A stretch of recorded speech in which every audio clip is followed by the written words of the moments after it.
Hoje a gente vai falar de o módulo 6. O que que é o módulo 6? Big Data e Analytics, né. A gente vai fazer um aulão hoje falando sobre alguns serviços e tecnologias que tem dentro do GCP, né, que são usados para essa área de dados, principalmente a parte de aquisição, transformação e visualização de dados. Alguém aqui tem conhecimento nessa área, já trabalhou com isso, ou é curioso, estuda por algum motivo?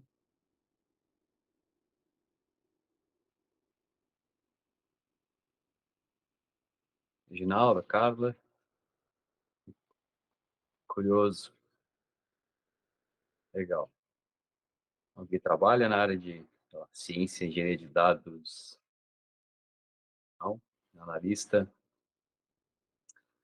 Bom, então, o que que basicamente essa área, né? A gente tem várias fases que contemplam a área de análise de dados, de Big Data, análise de dados, ciência, engenharia de dados, todas essas áreas, que são, a gente precisa basicamente capturar esses dados,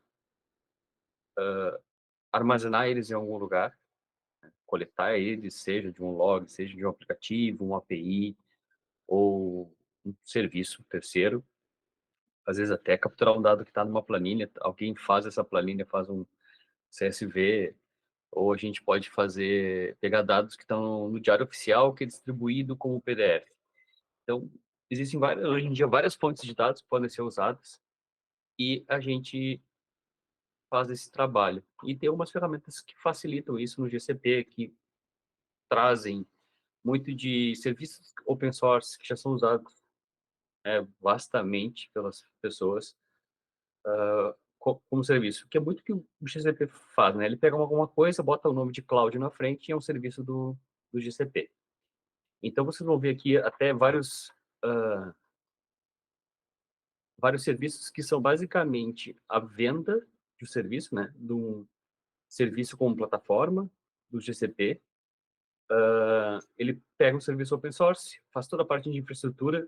Então, basicamente, em vez de tu ter sei lá, um DevOps para colocar isso em produção, tu contrata um serviço do GCP e ele vai te trazer isso para te usar esse serviço. Então, bom, me apresentando, sou Fernando Cedrez, que é o nosso terceiro encontro aqui. Eu trabalho bastante com essa área, eu sou especialista em engenharia de dados, né, na Globo, trabalho bastante com Big Data e processamento de dados lá. Então, basicamente, esse é o meu dia a dia. Então, aqueles recadinhos de sempre, né, atenção para as faltas, chame os colegas para cá, eu, como falei antes, o fórum está meio baixo hoje, né, dúvidas lá no grupo do Discord e coloquem, né, no seu dia a dia ali aqueles 30 minutinhos para fazer um pouco de exercício lá no Cloud Skill Boost, para vocês também tirarem proveito lá da plataforma. Então, o que que a gente vai falar hoje, né? Dos serviços, de alguns, a gente não vai falar de todos, eu trouxe aqui os principais, muitos deles caem na prova de Associate, né? Por exemplo, PubSub, tem alguma coisa ali de Dataproc, Dataflow, BigQuery, Cloud Composer. Esses são, acho que vamos chamar os principais ali. PubSub, BigQuery, Composer são bem conhecidos. O Dataflow também, o Dataflow é praticamente um canivete suíço ali de ingestão de dados e de movimentação de dados. E eu vou entrar em cada um, falar um pouco sobre eles, sobre algumas questões, como é que funciona, para que que serve, de que ele se alimenta, que dados, de onde vem, para onde vai. Então a gente vai ver isso aqui hoje. Sinta-se à vontade, a qualquer momento, para mandar pergunta no chat, ou abrir o microfone, abrir a câmera e fazer perguntas. Bom, PubSub é um sistema de mensageria, não sei se alguém conhece esse conceito, um, uma ferramenta open source que é bem conhecida, chamada Apache Kafka, que é um serviço de mensageria. uma infraestrutura para envio de mensagens. Então, para que que ele serve basicamente? O que que a gente usa o PubSub? A gente usa para envio de mensagens, então processamento de eventos é bem comum, né? Quando a gente tem algumas infraestruturas que são somente microserviços, a gente quer saber, por exemplo, citar um caso real.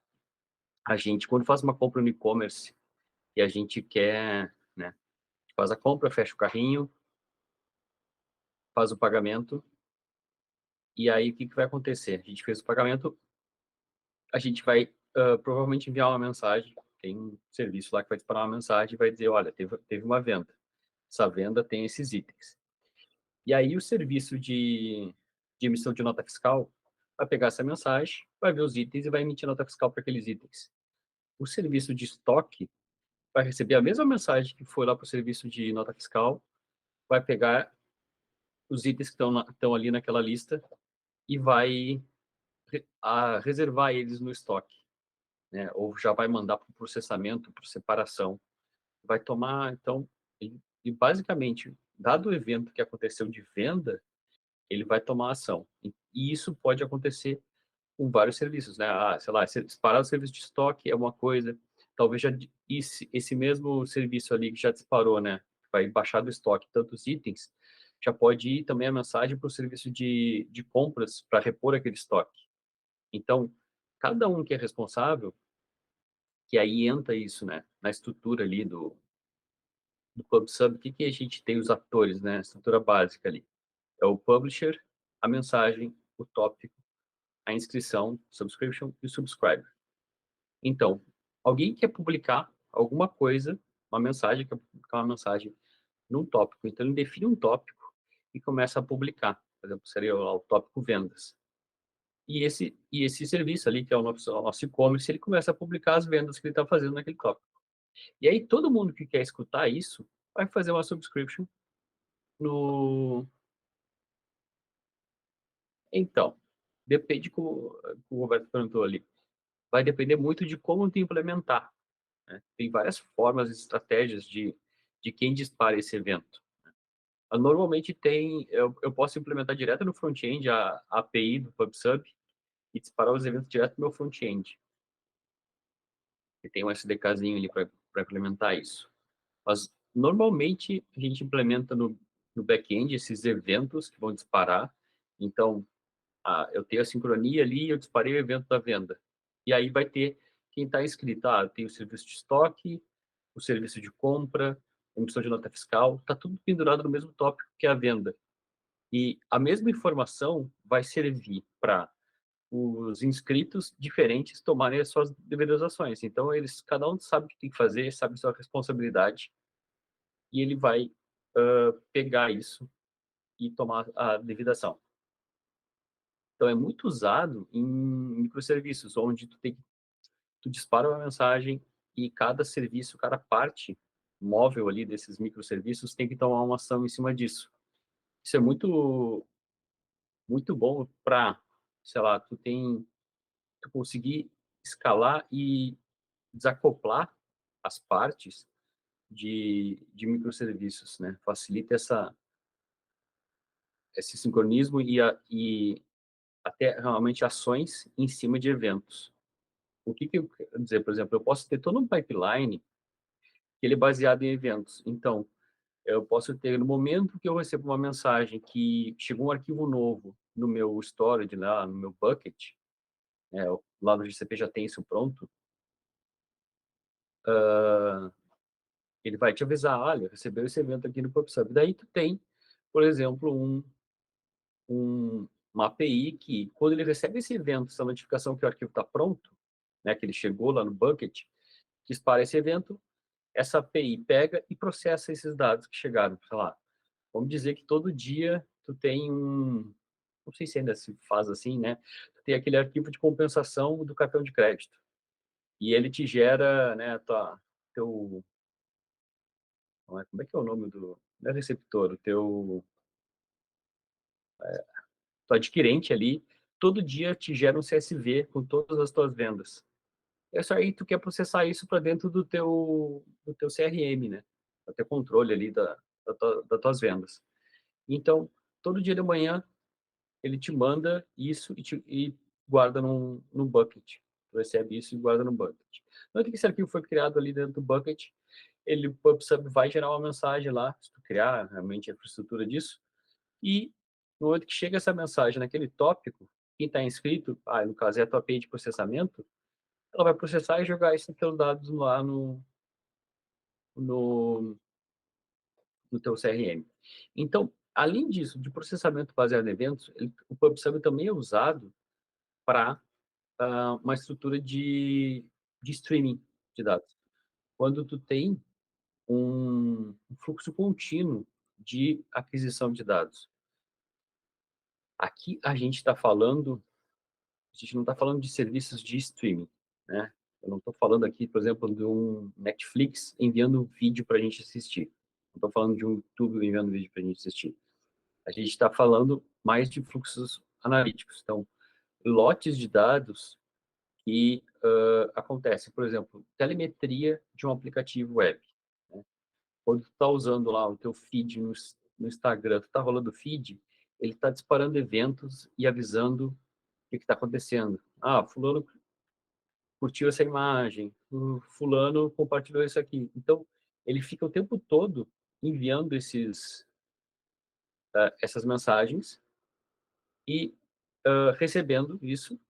E depois disso vai ter algum serviço, que a gente vai ver até alguns aqui, algumas opções, ele vai ficar acumulando lá no tópico e alguém vai vir depois e processar isso. Então, o PubSub permite isso. E ele tem várias formas, né? Eu posso, como o que eu comentei ali do e-commerce, né? Eu tinha um tópico para vários subscribers, né? Uma publicação para vários. Eu tenho um para um. Eu tenho vários publicadores que estão publicando no mesmo tópico e pode ter um lado só, então um para N para N para N. Então tem vários tipos de formas de consumir. Tem inclusive mecanismos de garantia de mensagem. Eu posso ter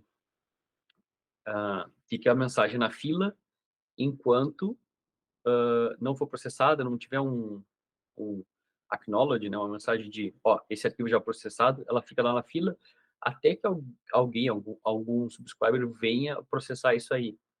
Então, tem essa garantia que existe realmente o processamento da mensagem, assim como ele tem toda uma infraestrutura por baixo de armazenamento e guardar esses dados, né? Tem as políticas de retenção ali, tu quiser guardar isso por se não me engano, a padrão é 7 dias, depois disso sobe a mensagem, mas tu pode, se tu aumentar isso, tu consegue ter por mais tempo.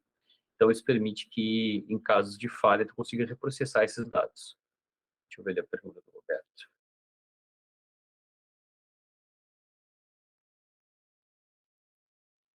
Isso, eu posso, chegando um arquivo novo ali, eu vou processar e visualizar da melhor forma que eu quiser.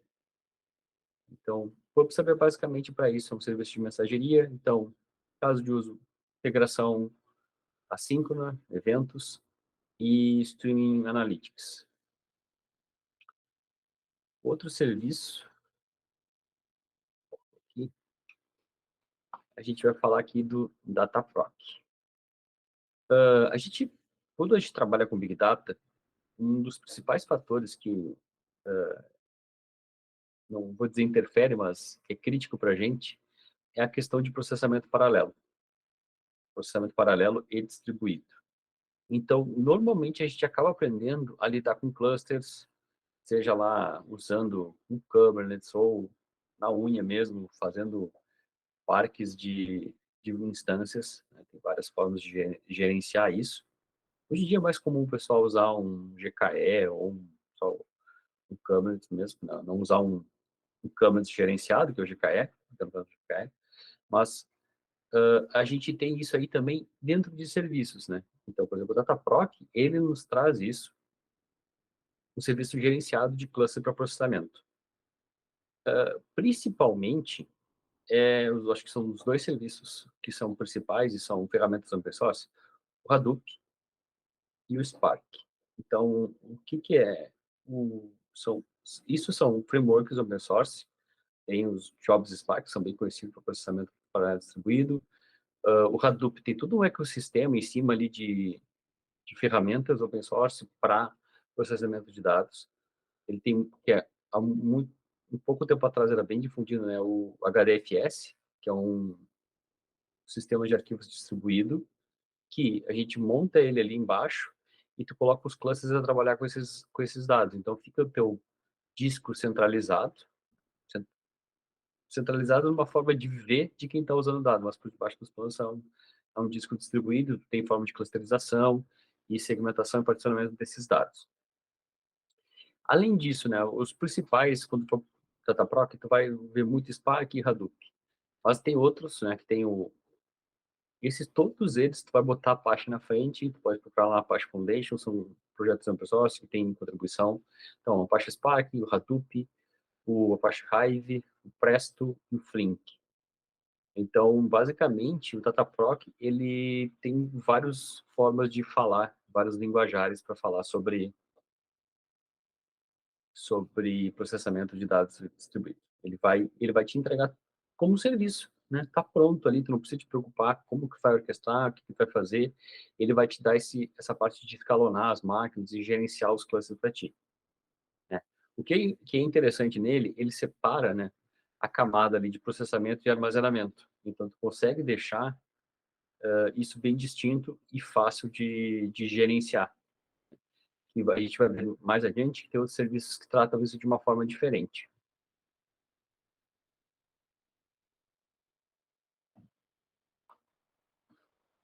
Uma outra coisa assim que é bem interessante no Dataproc, dentro do GCP, é que a gente pode usar o GCS. Você se lembra o que é o GCS?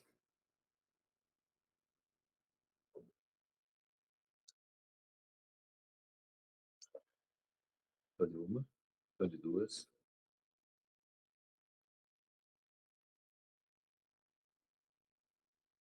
Bom, GCS é o Google Cloud Storage. A gente viu na aula passada sobre armazenamento. Então, o Google Cloud Storage é aquilo que a gente pode armazenar objetos, sejam eles dados estruturados, não estruturados. A gente tem o sistema de pastas ali, é um serviço de armazenamento que tem. Então, a gente pode criar um bucket, que é assim chamado. A gente cria esse bucket e entrega para o cluster usar ele como armazenamento, como HDFS. Então, a gente pode usufruir em todos esses serviços, desse serviço de disco HDFS, é o sistema de arquivos distribuído, usando esse outro serviço de armazenamento em conjunto com o Dataproc. Então, o Dataproc vai fazer a parte de processamento e tu pode ter o armazenamento em outro serviço do GCP. Então, eu sei que é um pouco confuso, são conceitos, são serviços mais específicos, um pouco mais distantes do nosso dia a dia. Eu, por exemplo, assim, no meu trabalho eu tenho pouco contato com isso, são poucas coisas que eu acabo usando, e a gente, pelo menos eu aprendo mais tendo isso no dia a dia e usando os serviços. Então, como ninguém falou que trabalha com isso no dia a dia, às vezes é meio difícil de entender o conceito. Sim, sim, né? Pode rodar um Spark dentro de um cluster GKE, tu pode rodar qualquer coisa, é só tu subir os containers lá, ele é feito para isso, né? Ele é feito para tu ter um cluster e jogar as aplicações que tu quiser lá dentro. Inclusive, tu pode subir um cluster Spark. O Dataproc ele já te entrega isso pronto. Já escolhe que tu vai subir e ele te entrega como serviço. Tu não precisa nem saber gerenciar o GKE, o cluster, né? O cluster. E aí, né, o outro serviço que é um pouco diferente, que ele é baseado noutra arquitetura, em outro serviço open source, a gente tem o Dataflow. O Dataflow, ele é baseado esqueci, o Apache Beam, ele é baseado no Apache Beam. Então, a gente pode usar todo o SDK, toda a parte de construção de serviços, né, de processamento, usando o framework open source. Por que isso é interessante? Porque às vezes eu tenho infraestrutura, eu consigo tanto subir numa infraestrutura on-premise esse serviço, né, uma infraestrutura que eu tenho, quanto mandar rodar o mesma construção, o mesmo código, rodar num serviço em cloud quando eu quero ganhar escala. O que que o Apache Beam ali, né, no caso aqui o Dataflow faz, né, ele é usado para tanto processamento em streaming quanto processamento em batch. Então, o streaming é aquele fluxo contínuo e o batch é aquele processamento interrompido por lotes, né? A gente vai fazendo, sei lá, às vezes é que a gente chama numa extração D-1, que é um dia menos, né? Então, por exemplo, hoje é quinta-feira, quando eu rodo meu processo em batch em D-1, eu estou pegando os dados que vão até quarta-feira, ou pegando só os dados de quarta-feira. Então, batch, e é assim como tem serviços que a gente vai chamar de que não vão ser em streaming. Streaming a gente usa para cenários que a gente precisa estar o mais próximo possível do evento que está acontecendo, mas eu posso fazer processamentos com um batch muito baixo, sei lá, de 5 em 5 minutos, ou de 3 em 3 minutos. Aí vai depender, e eu consigo ver isso no Dataflow, se acumular tantas mensagens no PubSub, processa essas mensagens. Eu vou fazendo isso em lotes, né? Por quê? No Dataflow, o meu custo, e ele é todo uma plataforma serverless, né? Eu não preciso me preocupar com as máquinas que estão rodando, como é que isso vai entregar um poder de processamento para mim. Eu não preciso cuidar e entender. Entender sim, né? Precisa saber o que tu precisa para processar o dado. Mas tu não precisa te preocupar com a infraestrutura disso. Não vai subir um cluster para isso. E ele vai te entregar como serviço. Ele vai te cobrar como? Ele vai te cobrar custo por segundo, né? O tempo de processamento daquele dado. Então, tu consegue pegar, caso se eu estou ingerindo um dado do PubSub, eu posso esperar acumular, sei lá, 10.000 mensagens, e aí eu vou lá, faço a minha subscription e pego tudo que está lá no tópico e processo. Então, isso é bem interessante porque traz uma flexibilidade da gente realmente, às vezes a gente tem muitos eventos num determinado momento, vamos dizer que eu sou aquela adquirente lá de cartão de crédito. Todo dia de manhã eu tenho que mandar as mensagens com o extrato do dia anterior, né, de cada um dos clientes. Então, em vez de eu ter uma máquina dedicada para isso 24 por 7, né, eu vou só naquele momento que eu preciso processar e entregar os lotes, não vou fazer na hora, eu vou começar um pouco antes, mas eu vou começar, sei lá, às 3 da manhã para entregar tudo às 6. Então, só naquele período eu vou ter alocado o serviço, ele vai subir, vai escalar, vai rodar tudo que a gente precisa fazer de processamento e vai entregar esses dados. Uma parte bem interessante ali do Dataflow, que vale a pena explorar, são a parte de templates. Então, ele já tem muita coisa pronta de template de ingestão de dados. Por exemplo, eu quero levar dados lá do Cloud Spanner para o BigQuery. Eu quero levar dados do GCS, né, do Cloud Storage, para o Cloud SQL. Ele já tem pronto essa, esses modelos, né, de tráfego de dados, de ingestão. Então, eu consigo entregar em outras ferramentas, outros serviços do GCP, né, do Google Cloud, ele já tem pronto como se fossem templates. Então, isso facilita muito o dia a dia. Às vezes, tu quer só inclusive, eu quero trazer uma planilha que está lá no GCS para dentro do BigQuery. Ele já tem isso aí pronto. E, às vezes, ele é só uma abstração, que às vezes precisaria gerar código, consegue fazer com alguns cliques dentro do próprio interface ali do Dataflow. Então, tem bastante template lá. É interessante, às vezes, tu quer uma solução simples, tem FTP, tem vários serviços lá que tu consegue usar e fazer essa ingestão de dados.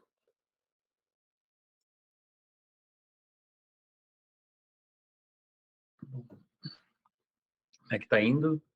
Complicado? A cabeça tá fritando? Tá tranquilo?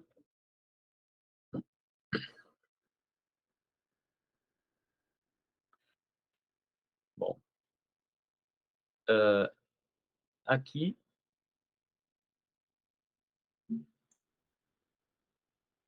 eu,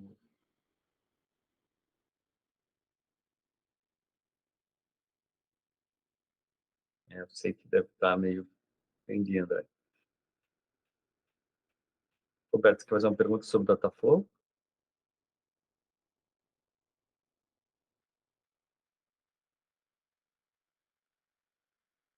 Bom, qualquer coisa manda mensagem ali.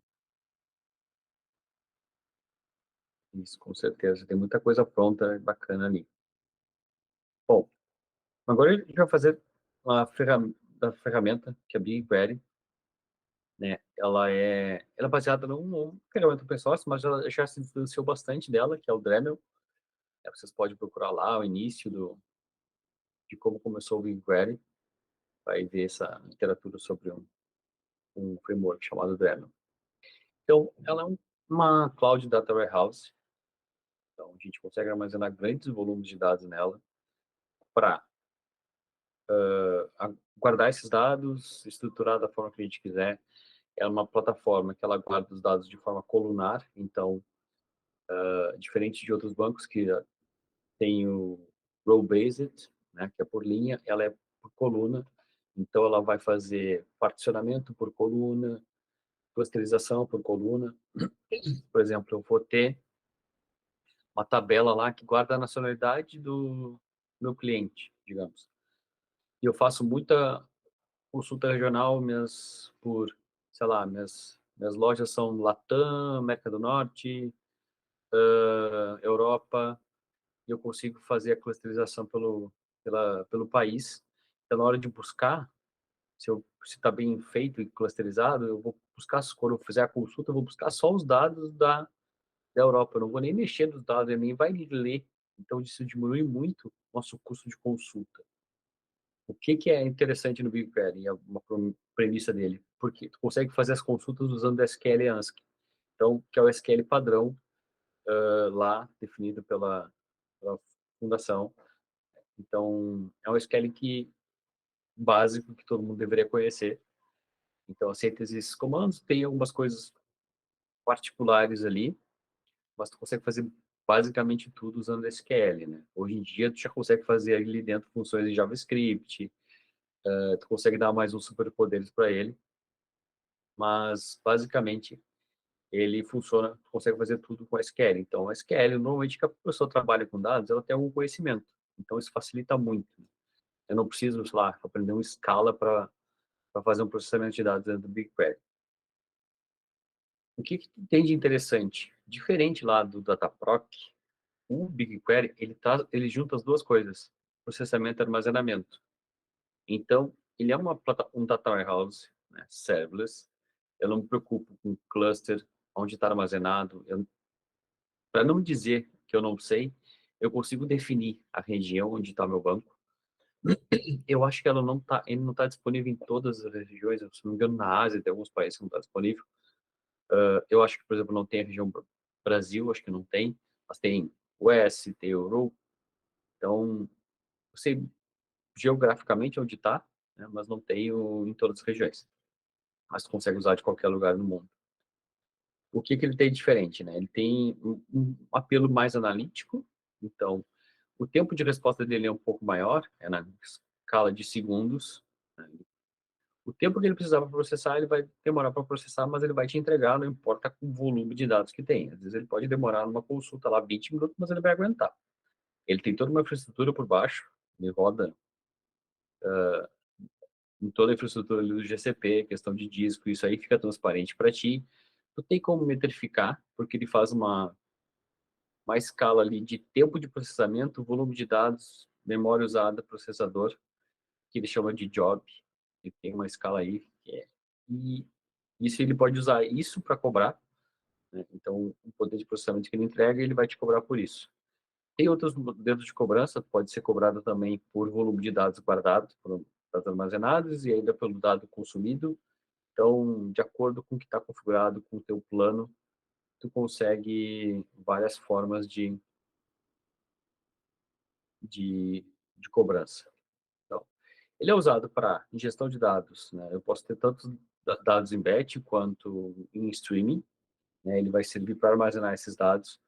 Hoje em dia, eu tenho várias formas de trazer o dado para dentro, muitas delas já pronta, eu consigo pegar um dado que está lá no GCS, seja lá um arquivo CSV ou um arquivo já voltado para dados, né, um Avro, um Parquet, consumir direto, fazer uma consulta que a gente chama de consulta federada.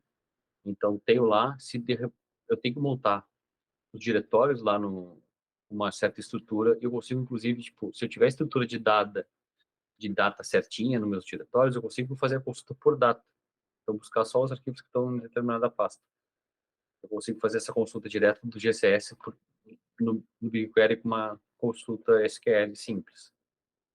Outra consulta federada que dá para fazer é direto do Cloud SQL. Né? Eu consigo mapear a fonte de dados, que é o Cloud SQL, e com SQL, a linguagem, direto no BigQuery, fazer uma consulta no banco, sem precisar primeiro trazer o dado para dentro do BigQuery. Além disso, hoje, né, além da interconexão com os serviços do GCP, o BigQuery tem que eles estão trazendo, que é o serviço BigQuery Omni, que assim como eu consigo fazer com GCS, né, com armazenamento em GCS, eu consigo fazer com o bucket do S3, o Azure Blob Storage, eu consigo usar esses outros serviços de nuvem que tem ali para usar esse armazenamento e consumir direto os dados de lá, sem precisar primeiro trazer e usar uma API para fazer a carga de dados para o BigQuery. E hoje em dia também, com a parte de IAs, modelos e análise preditiva, cada vez mais tem sido necessária a parte de machine learning. E isso eles introduziram esse ano, a parte ali do BigQuery ML. O BigQuery ML vai possibilitar que a gente faça a parte de modelos, de usar modelos em cima dos nossos dados para fazer predição. Então, eu consigo fazer um deploy de um modelo e usar ele numa consulta. Deixar esse modelo de lá pronto e a gente usa isso para fazer consulta. Inclusive, ele já tem, por exemplo, coisas mais simples como uma série temporal, uma rima, eu já consigo fazer direto no BigQuery. Se eu quiser uma coisa mais complexa, eu posso usar essa parte conectada junto com o Vertex AI. Eu faço meu modelo do Vertex e, e lanço isso para o BigQuery ML. O que tem diferença entre os modelos prontos e os modelos do Vertex? Os modelos prontos, né, como diz, eles já estão prontos. O treino, ele não vai treinar com os teus dados, né? Tu vai usar os seus dados em cima desse modelo. Se tu usar um do Vertex, tu vai conseguir fazer versionamento do modelo, né? Tu pode evoluir, treinar isso e vai conseguir fazer o treinamento com teus dados e fazer o tuning que tu precisar dentro do teu modelo. Essa seria a principal diferença. E hoje em dia tem cada vez mais conectores do próprio GCP, justamente para facilitar essa aquisição de dados e trazer isso, né, para que o BigQuery seja um centralizador de dados na tua empresa e possibilite fazer toda a parte analítica do teu negócio ali dentro dele. Então, ele é um grande motorzão de processamento de dados. É, assim, é realmente impressionante que ele consegue processar petabytes de dados muito rápido, né, por dada a consideração do volume, sem tu te preocupar que tem um processador, uma máquina, memória RAM lá embaixo ou um disco com esses dados. E quando começa a fazer isso, fazer esses experimentos, às vezes tu vai fazer um experimento até no teu computador de casa, tu vai lá subir 100 mil registros num data frame. Não consegue, tua máquina vai engasgar.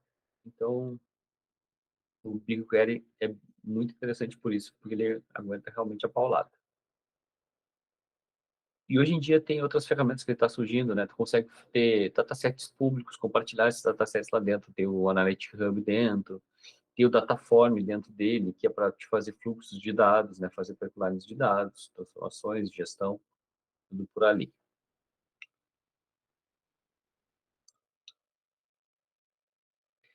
E ali, acho que acabou a parte aqui de processamento, a gente está entrando também aqui numa segunda etapa, digamos, dessa aula, né? que é a etapa de transferência de dados, que, vamos, vamos falar, aqui eu peguei um recorte do Data Transfer, que é um serviço, digamos, maior, que é o Cloud Transfer, que são serviços que tem no GCP para justamente movimentação de dados. Então, por exemplo, que nem tem lá o Dataflow, tem seus templates, aqui eu tenho, digamos, os templates prontos. Ah, eu quero trazer dados do BigQuery, tem o BigQuery Data Transfer. Eu quero fazer migração de dados de uma, de uma base SQL, eu tenho o Database Migration Service. Então, são basicamente receitas de bolo que, assim como o GCP traz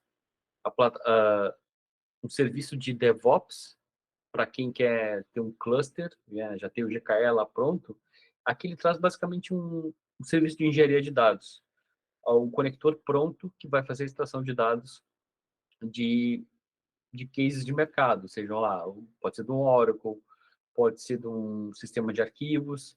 Eu vou ter esse ferramental de data transfer para fazer essa ingestão de dados. Então, normalmente quando a gente tem um cenário mais comum, né, assim que às vezes a gente tem um Firebird, que é um banco não tão convencional, não tão popular, não tão de mercado, que vai precisar fazer um conector específico. Mas de resto, tem muita coisa que já tem pronto no próprio GCP e a gente pode usar esses serviços como data transfer. Além disso, desse serviço, eu acho que tem o outro, que esse aqui realmente é um engenheiro de dados como serviço, né, que é o Cloud Data Fusion. Cloud Data Fusion é um serviço de integração de larga escala. A gente tem ele, principalmente, que ele é, por que ele é basicamente engenharia de dados? Porque ele tem um padrão, ele é em cima de um framework, que é como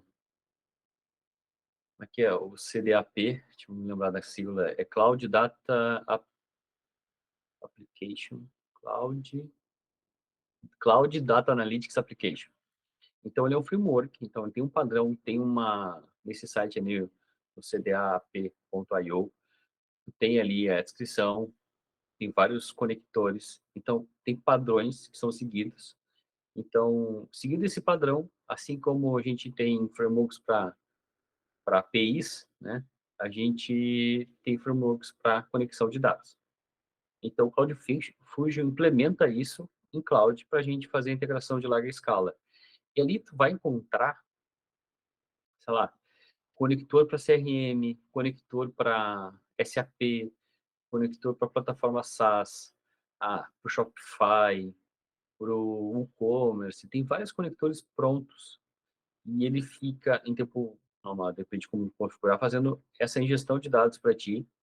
A gente pode, normalmente ele usa questões de captura de data change, né, que é uma técnica que fica basicamente, vamos lá, vamos pegar um case ali do banco de dados Oracle.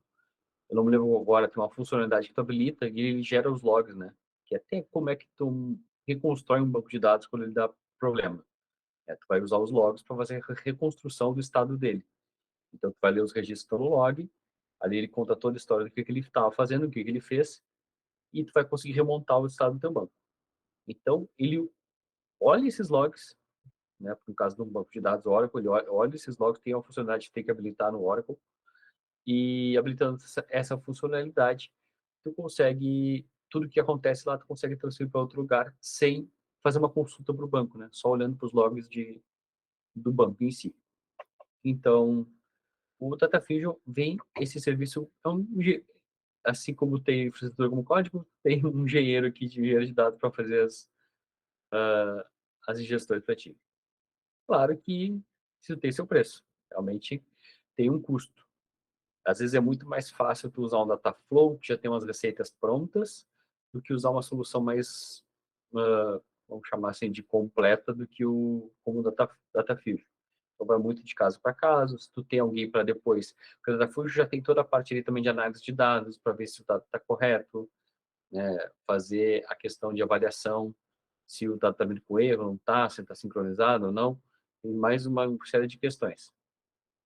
E aí tu consegue, se não me engano, tem lá, mais de 150 conectores lá prontos.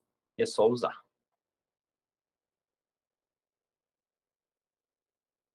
Bom, acho que aqui a gente termina nossa parte de sim, a gente terminou a nossa parte, né, a gente já passou pela parte de bases de dados que a gente tem aqui para Big Data, né, gestão, armazenamento, aqui o processamento de conectores.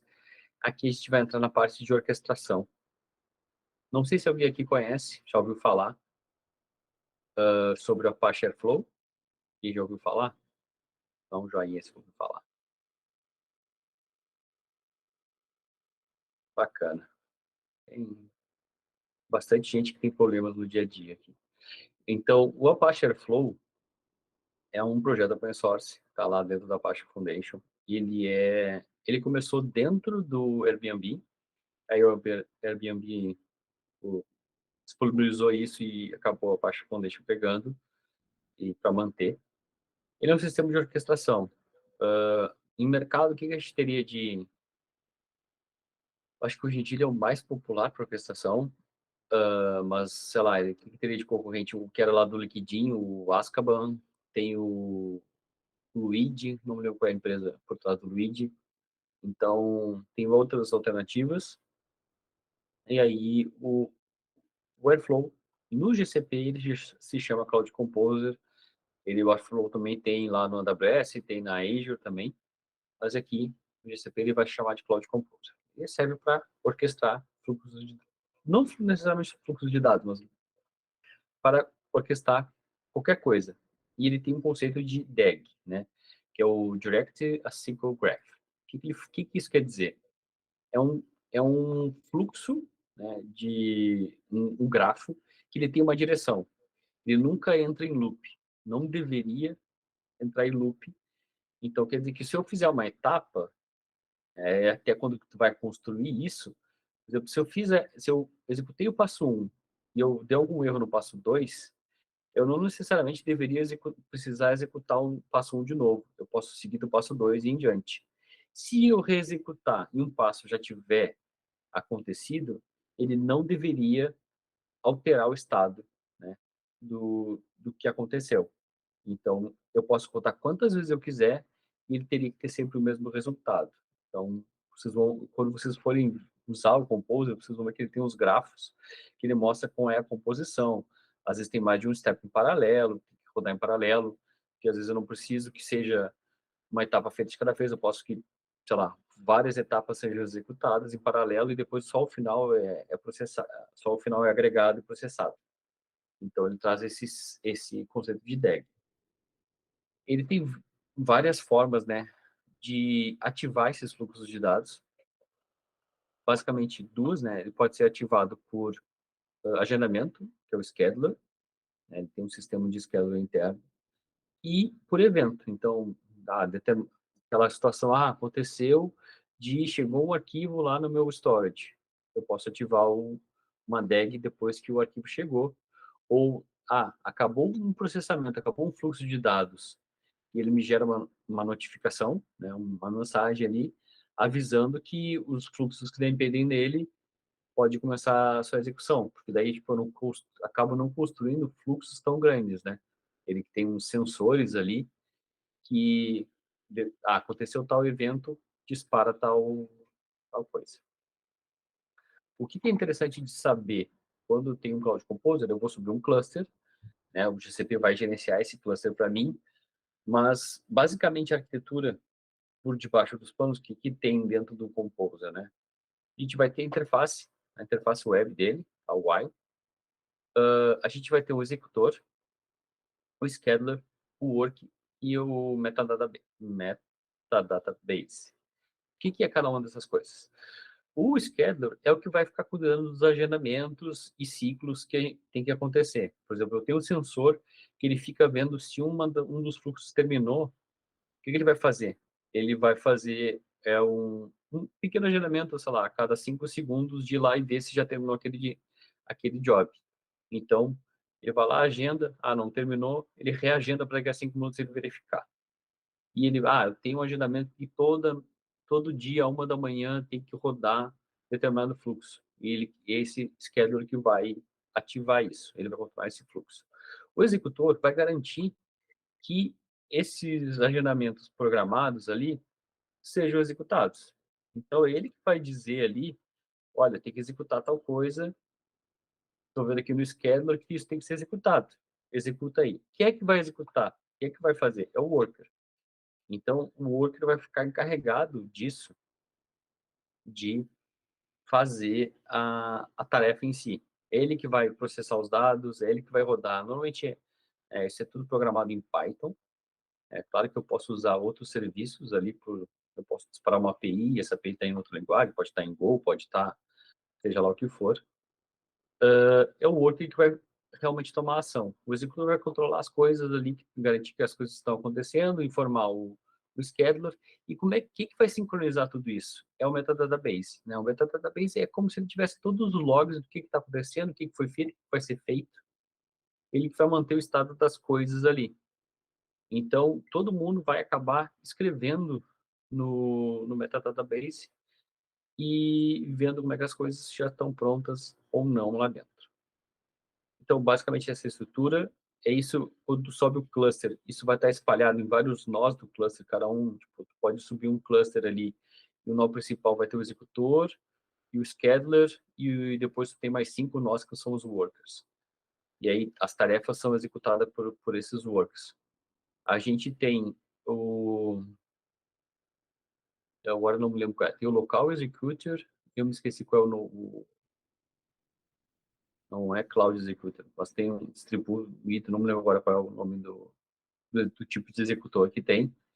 E daí tu pode usar o câmera, tu pode usar uma máquina, tu pode usar vários serviços para ser esses executores. Tem o Flower também, que é do Python, né, o tipo de executor. Então, toda essa arquitetura, o Airflow, o Cloud Composer, é uma arquitetura que tem, né, de como as coisas funcionam por diversos planos. Normalmente, o que acaba fazendo, por exemplo, um worker pode ir lá, uma tarefa do worker seja disparar um job para rodar no Dataproc. Ele vai lá e chama a API do Dataproc, ó, Dataproc, roda esse job aí para mim. E aí ele vai ficar escutando e cuidando, esperando aquele resultado do Dataproc.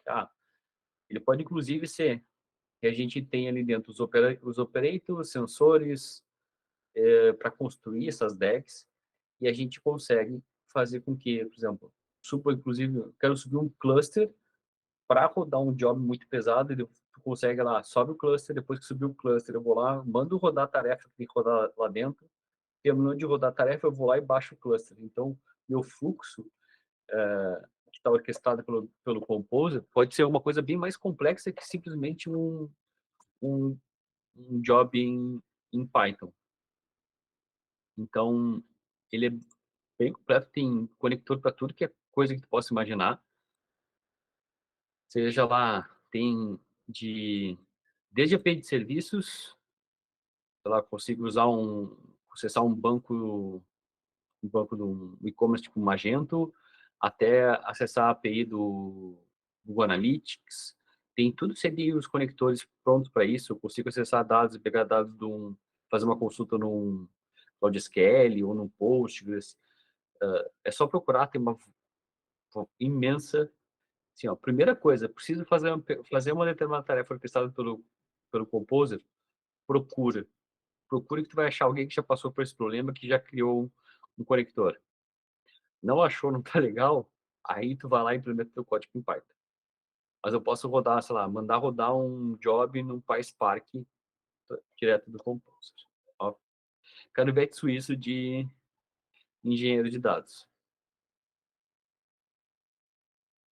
Claro que tem outras formas da gente fazer essa orquestração.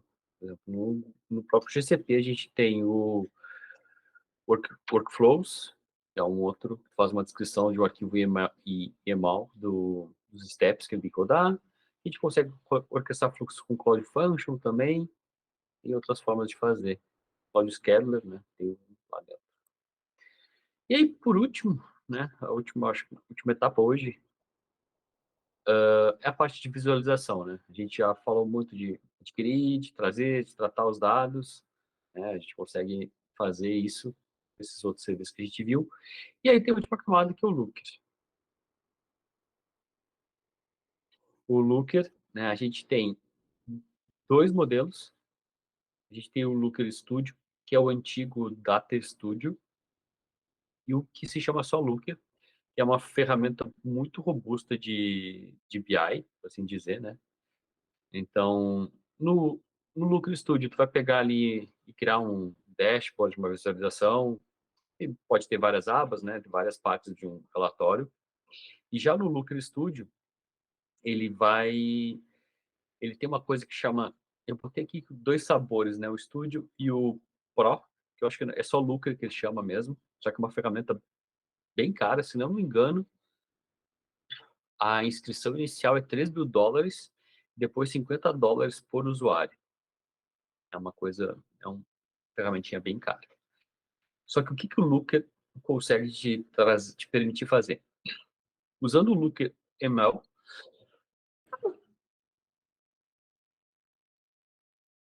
aqui é o caso de ML que a gente normalmente remete a Machine Learning. O Look ML é Look Model Language. Eu consigo fazer uma modelagem de fontes de dados. Então, por exemplo, eu tenho uma tabela de, sei lá, de de vendas lá no BigQuery, que tem todas as vendas, né, e ele tem, sei lá, os códigos ali dos produtos que estão naquela venda. E eu tenho a parte de vendas, eu consigo fazer só mapear essas 2 fontes, sem fazer um join entre elas, né, lá no BigQuery, sem precisar fazer a agregação delas, eu mapeio essas 2 fontes com o LookML e depois dentro do Looker eu consigo fazer essa parte de cruzar.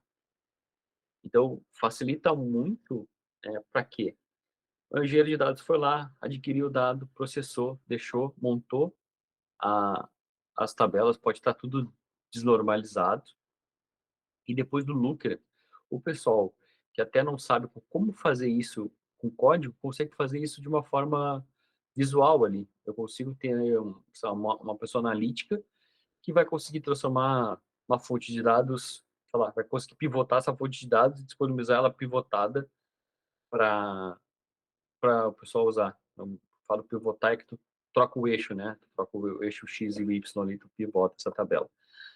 Então, eu vou conseguir, sei lá, entregar cruzamento e fazer joins ali sem usar código, né? Ele mesmo consegue definir, pega, tem vários perfis de usuário dentro do Looker, né? Tem o perfil que é o analítico, que ele vai conseguir fazer mexer nas fontes de dados, né? Fazer esses mapeamentos. E tem o perfil que vai consumir, inclusive tem o perfil que é o usuário que só acessa o relatório pronto, né? Ele não consegue nem mexer no relatório. Então, é uma ferramenta de visualização muito interessante, porque ela traz alguns poderes, por assim dizer, de manipulação de dados por uma camada de uma pessoa que não tem conhecimento de processamento de dados. Eu consigo fazer coisas sem precisar saber fazer um join, sem precisar fazer um left join, ou um full auto join no SQL. Eu consigo fazer direto com o Look, no LookML, que eu preciso fazer um filtro de uma fonte de dados que já está mapeada, consigo fazer perfeitamente ali. E tem o Data Studio antigo, né, hã, que segue chamando, só que hoje em dia ele se chama Looker Studio. Essa seria a camada, o sei lá, o concorrente do Power BI, que provavelmente a maioria do pessoal conhece o Power BI.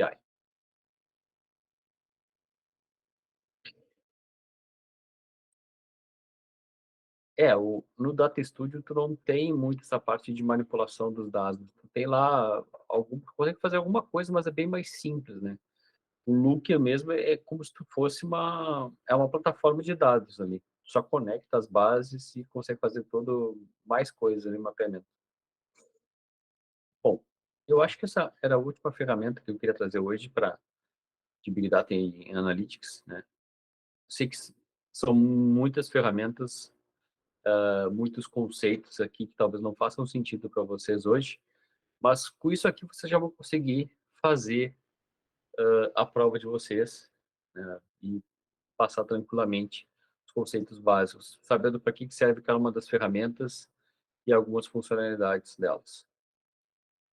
Provavelmente assim, ó, o que vocês deveriam focar mais em entender? BigQuery, PubSub, Dataproc e Dataflow. Acho que essas quatro. Vou voltar aqui, ó. Não sei se vocês perceberam, mas a gente viu oito ferramentas hoje. Então, ó, PubSub, Dataproc, Dataflow e BigQuery. Composer talvez caia, mas assim, ó, não se preocupe tanto com o Looker, Cloud Data Fusion e o Data Transfer, não se preocupe com isso aí, com certeza. Se quiser focar em duas, PubSub e BigQuery. Porque tem outras ferramentas que são mais, vai cair mais, sei lá, um GCS, um Cloud Spanner, são mais, não é, a prova de ACE não cai tanta coisa de Big Data. E aí, eu sei que vocês gostam, quem sabe a gente fazer um quiz aqui, para encerrar bem. Você foi contratado por uma grande empresa para ajudar em uma iniciativa de armazenamento de dados. O primeiro projeto da iniciativa é construir um repositório para todos os dados relacionados ao cliente, incluindo vendas, finanças, estoque e logística. Ainda não foi determinado como os dados serão usados. Qual o sistema de armazenamento do Google Cloud você recomendaria para uma empresa usar armazenamento desses dados? Bigtable, Cloud Bigtable, BigQuery, Cloud Spanner e Cloud Storage.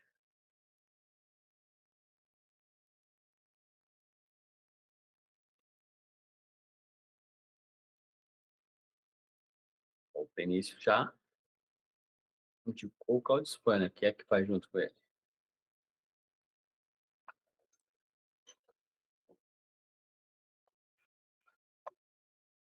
Lena, Wendel, Mariela, você,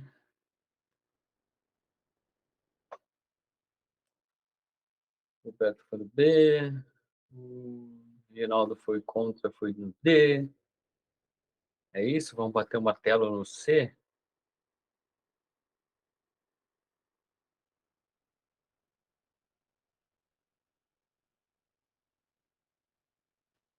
O amarelo mudou pro D. Então vamos ver.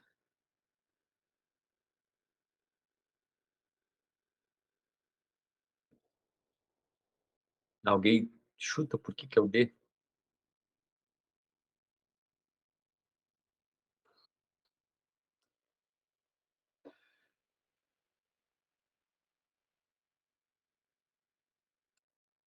Exatamente.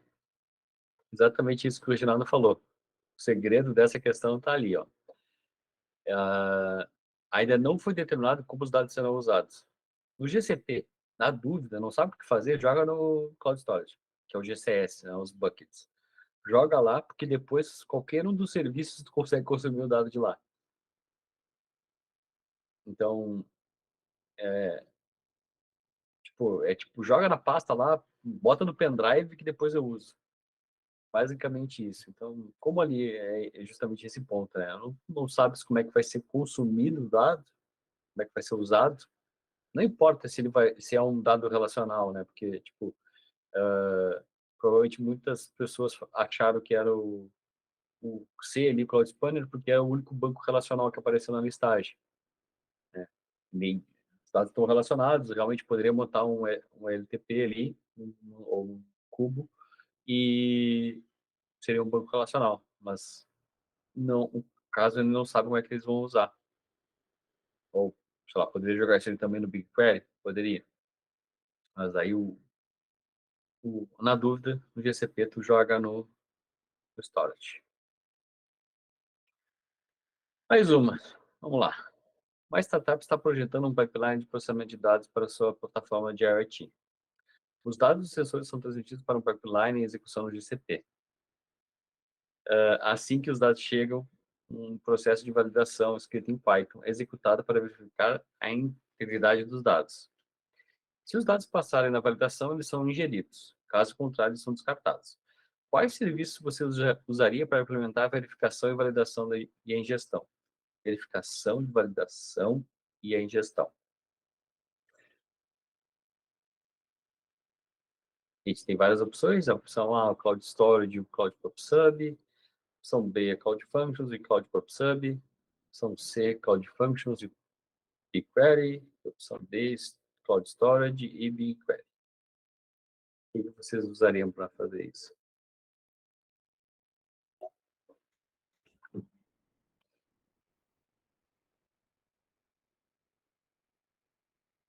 Roberto D, Benício C, Reginaldo B, Carla B. Se conseguir explicar, pode até abrir o microfone se quiser facilitar, explicar por que usariam. Então, basicamente, a gente está entre C e D.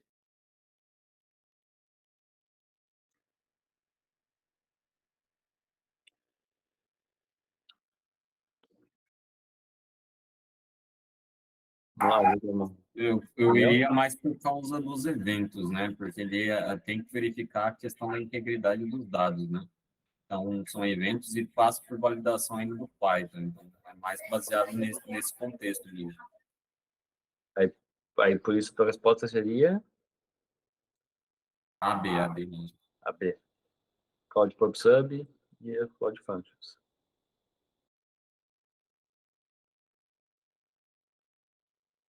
Então, é isso aí, isso mesmo, né? É a B. Porque eu vou fazer a ingestão desses dados, né? Os dispositivos de IoT.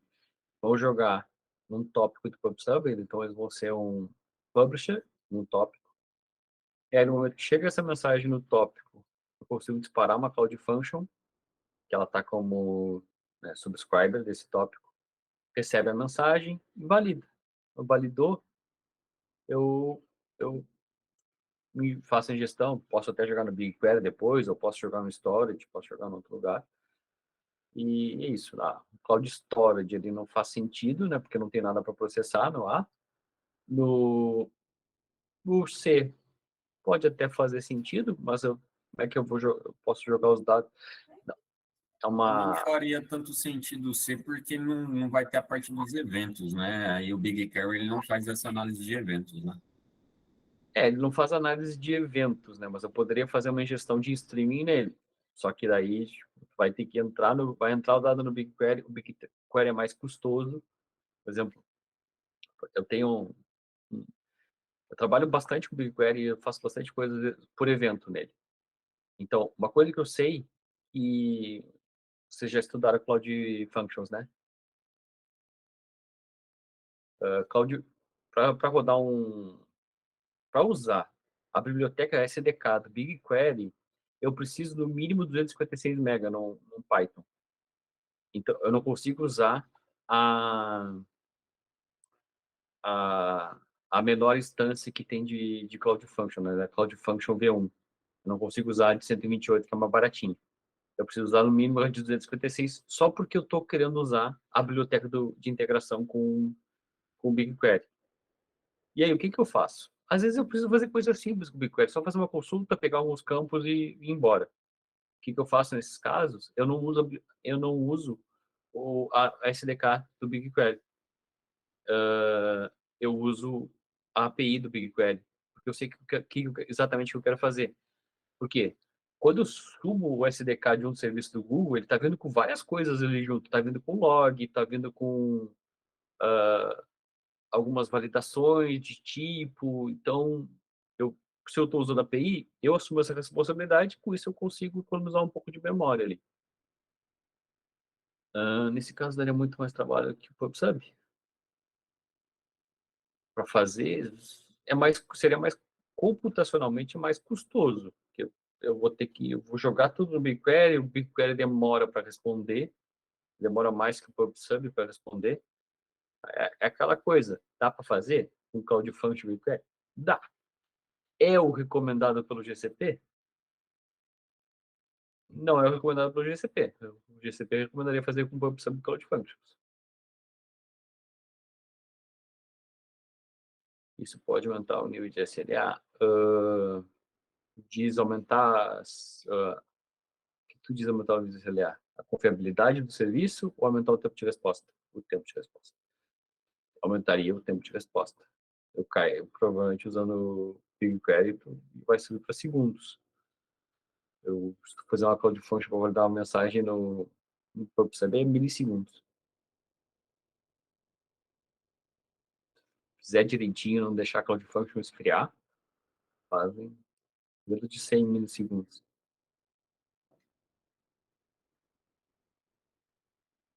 Bom, pessoal, vamos devolver umas horinhas para vocês irem lá, aproveitar, devolver 45 minutos, a gente não fez intervalo. Quem sabe vocês agora tira 5 minutinhos, dá aquela descansada, toma uma água e pega lá para fazer o, o Cloud Skill Boost dessa matéria. E